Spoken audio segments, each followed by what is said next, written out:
Polisi dari Polres Aceh Singkil memeriksa 7 orang atas dugaan penerimaan kayu ilegal, di mana salah satu anggota dari DPRK diduga ikut terlibat. HA, salah seorang oknum pimpinan Dewan Perwakilan Rakyat Kabupaten Aceh Singkil, diduga terlibat penerimaan kayu ilegal yang akan dijadikan sebuah kapal. Satreskrim Polres Aceh Singkil menyita sejumlah kayu dari berbagai jenis, serta 1 unit kapal kayu dalam kondisi belum selesai dikerjakan. Kasus ini diproses oleh polisi karena adanya laporan warga, dan polisi sudah memintai keterangan 1 orang pelapor serta 6 orang saksi.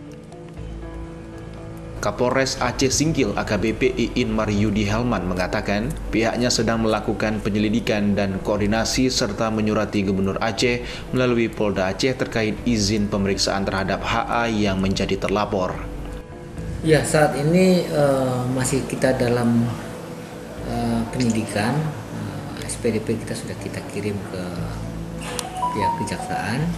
Kemudian sedang kita mintakan surat permohonan untuk diberikan izin kepada pemerintah provinsi, dalam hal ini Pak Gubernur melalui Polda terkait permintaan pemeriksaan.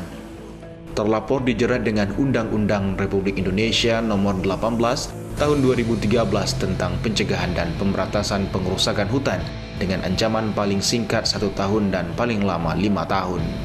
Dari Kabupaten Aceh Singkil, Suparman Munte, iNews melaporkan.